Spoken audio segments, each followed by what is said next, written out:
ازيك يا حبيب الزرزور؟ انت عامل ايه وانا عامل ايه وكريم جونزيلا عامل ايه وعلي معلول عامل ايه؟ علي معلول عامل ايه؟ عشان النهارده جاي اكلمك على اسطوره من اساطير النادي الاهلي، وهو صاحب الزغلول علي معلول.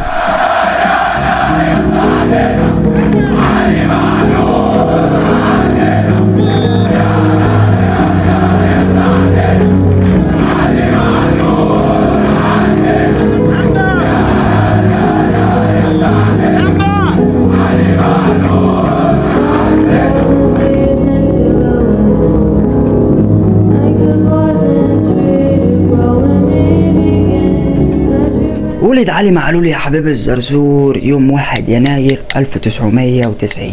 نشأ في مدينة صفاقس، المدينة اللي نشأ فيها حلم طفل صغير اسمه علي معلول. وعشان علي معلول من وهو صغير كده بيحب الكورة، وكان معروف ان عمره ما بيزهق من التمرين وبيحب يتمرن كل يوم. عشان اهل علي معلول لاحظوا ان الواد عنده موهبة كروية وبيحب التمرين كل يوم، فخدوه من ايده وودوه على اكاديمية نادي الصفاقسي. ومن هنا يا حبيب الزرزور تبدأ قصة علي معلول ويبتدي الحلم وتظهر الموهبة. الولد بيكلم الكرة ورجله الشمال مرزبة عشان يكبر عمك علي معلول في نادي الصفاقسي التونسي لحد ما تيجي سنة 2009 يلعب علي معلول أول ماتشاته مع الفريق الأول مع نادي الصفاقسي. ومع مرور الوقت يا حبيب الزرزور علي معلول بيثبت رجله مع نادي الصفاقسي وبيثبت إن هو من أعظم باكات ليفت قارة افريقيا كلها. ابتدى علي معلول يثبت اسمه في النادي ويبقى جزء من نجاح الفرقة، عشان تيجي سنة 2013 وعلي معلول يكون جزء من الفريق اللي خد الكونفدرالية سنة 2013.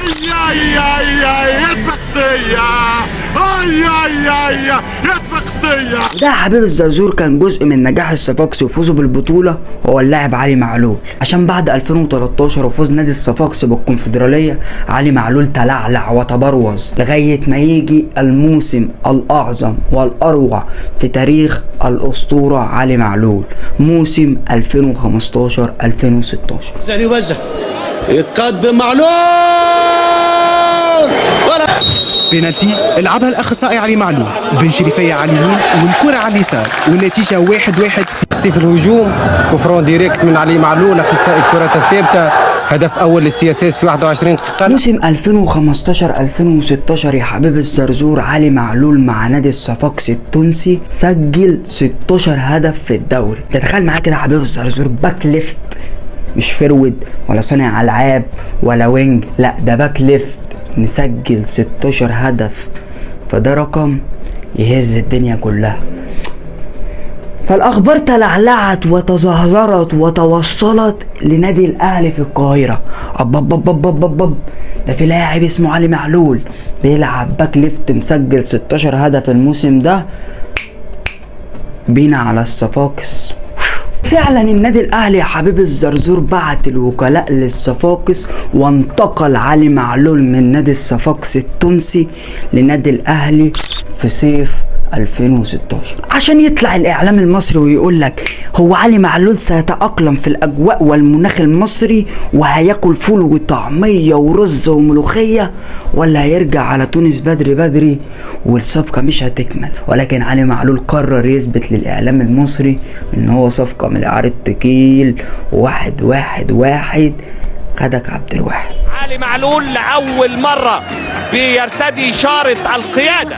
علي معلول، علي يا علي ولاقي زيك فين يا علي. وعدت الأيام والليالي وعلي معلول أثبت للدنيا كلها إن هو أعظم باك ليفت من الباكات الليفت اللي جت النادي الاهلي. حقق بطولات كتيره جدا مع النادي الاهلي يا حبيب الزرزور، تعال احكي لك عليها. علي معلول يا حبيب الزرزور حقق 6 القاب دوري مصري، والموضوع ما وقفش لحد هنا، و4 كاس مصر، والموضوع برده ما وقفش لحد هنا، و5 كاس السوبر المصري، وشويه 4 دوري ابطال افريقيا كده على الوش، 4 بطولات على المشي. وحب يرتب كده على نفسه ب2 سوبر افريقي، وحب يحط المكسرات والمهلبيه على الوش ب3 ميداليات برونزيه كاس العالم. ولكن التألق التألق والازدهار يا حبيب الزرزور ما وقفش عند النادي الاهلي، لا ده تألق علي معلول برضو في تونس ونسور قرطاج. علي معلول يا حبيب الزرزور مع تونس شارك في كاس الامم الافريقيه وشارك في كاس العالم 2018، ولكن يا حبيب الزرزور العين والنظره ما بيسيبش واحد في حاله. كان معظم اوقات علي معلول مع المنتخب كانت بتجيله اصابه على طول، ولكن كان مثال في الالتزام والانضباط والاخلاق العاليه. علي معلول يا حبيب الزرزور زي ما كان راجل في الملعب وبطل في الملعب، كان راجل برضه خارج الملعب وكان بطل برضه بره الملعب. علي معلول يا حبيب الزرزور كان ليه مبادرات خيريه وانسانيه بره الملعب مع اهالي قرطاج. نزلنا الشارع وسالنا الناس في تونس عن علي معلول، قالوا لك علي معلول ليه مبادرات يا حبيب الزرزور انسانيه مع الناس هناك، وكان بيشارك في اعمال خيريه، وكان بيدفع فلوس لمؤسسات خيريه تساهم الفقراء في تونس. الناس هناك في تونس بتحب علي معلول زي حب المصريين كده ليه، وده يثبت لك يا حبيب الزرزور ان كرة القدم مش في المستطيل الاخضر بس، ده بره المستطيل الاخضر برضو الناس اللي بتشجعك ليها حق عليك. بصراحة الاهلي لو مشاه يخسر كتير، انا شايف ان هو احسن جبهة دلوقتي. علي معلول افضل ظهير ايسر في افريقيا. كلمة عن علي معلول. كلمة ذا بيست.